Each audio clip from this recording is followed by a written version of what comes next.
History books often tell us that wars are won by generals, but sometimes the fate of a battle is decided by nature, long before the generals ever arrive.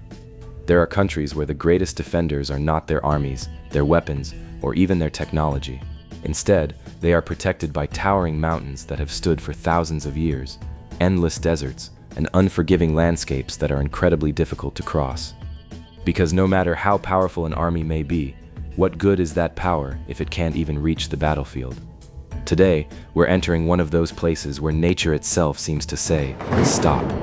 A country where geography is destiny and nature itself becomes a weapon of defense. So, if you're ready, let's discover why conquering Iran would be one of the most difficult challenges imaginable. To understand Iran, you have to look beyond its borders and focus on the land itself. Because Iran's greatest defense isn't found on a map. It was shaped by millions of years of geology. Much of Iran sits on a vast, elevated plateau.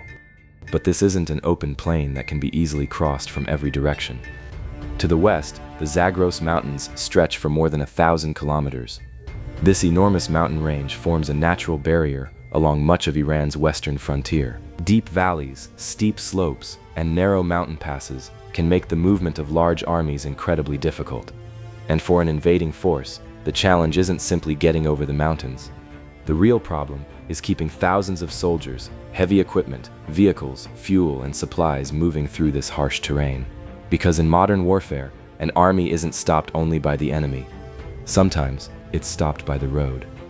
And in western Iran, many of those roads have to wind their way through the mountains.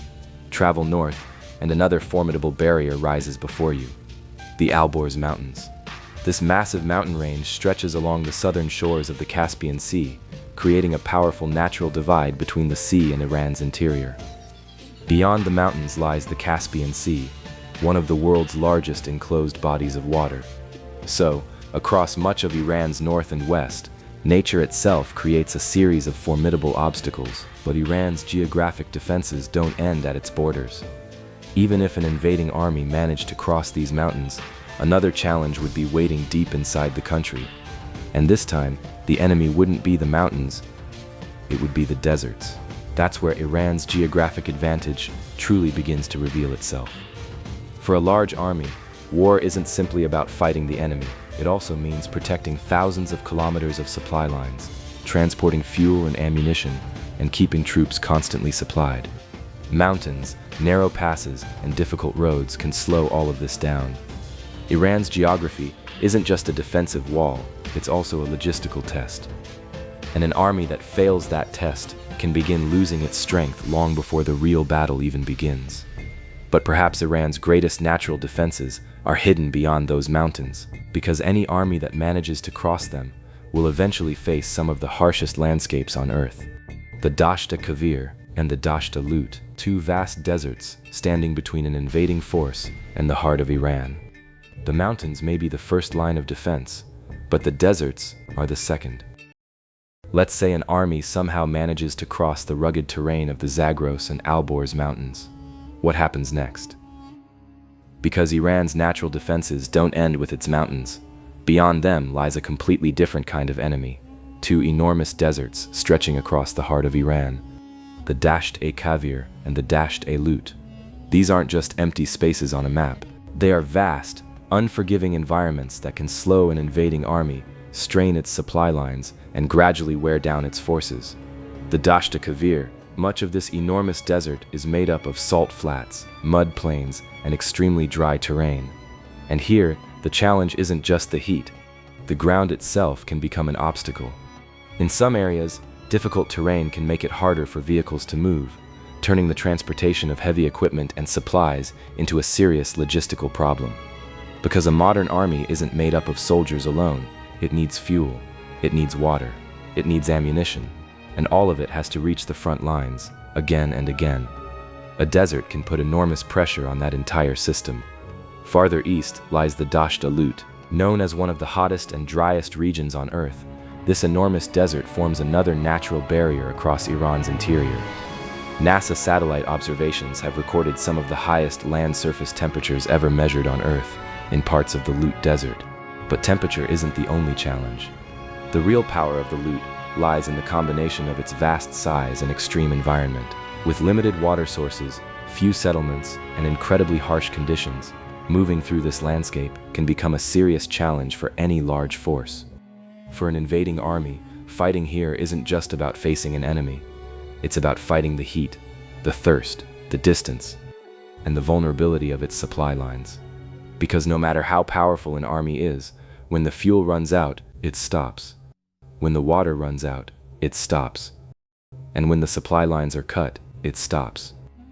And that's exactly where Iran's geography becomes so powerful. Instead of destroying an invading force with a single blow, it slows it down, it wears it down, and the farther it advances, the greater the cost becomes. That's what makes Iran's natural defenses so remarkable. The mountains are the first obstacle, the deserts are the second, and the enormous distances between them create a logistical battle of their own. But if we really want to understand how Iran's geography can become a weapon of defense, we have to look beyond the map. We have to look at history, because the past is filled with armies that tried to push into these lands and were forced to face the same unforgiving geography. And among them was the army of one of history's greatest conquerors, Alexander the Great, and the Persian Gates. To understand just how difficult Iran's geography can be, we only need to look at one of history's greatest conquerors. In 330 BC, Alexander the Great was pushing eastward, determined to bring down the Persian Empire. His army had already won countless battles, but standing between Alexander and the heart of Persia was a formidable obstacle: the Persian Gates, a narrow mountain pass in the rugged terrain of the Zagros Mountains in what is now southwestern Iran. The Persian commander Ariobarzanes defended the pass with a much smaller force. The terrain gave the defenders a powerful advantage: narrow passages, steep cliffs, and natural barriers that severely restricted the movement of an attacking army. Alexander's forces faced fierce resistance here. The Persian defenders managed to halt the Macedonian advance for a time, but Alexander eventually found another route through the mountains, outflanked the defenders, and continued his advance. The battle showed something important. Iran's mountains may not be impossible to overcome, but when used to their full advantage, they can slow even one of the most powerful armies of the ancient world. Thousands of years later, warfare had changed completely. Horses had been replaced by aircraft. Spears had been replaced by advanced weapons and modern technology. But Iran's geography was still there. And in 1980, one of the world's most technologically advanced military forces would face the challenges of that geography once again. Operation Eagle Claw, a highly complex mission launched by the United States to rescue American hostages being held in Tehran. The plan was to reach a secret rendezvous point in the Iranian desert before attempting to rescue the hostages.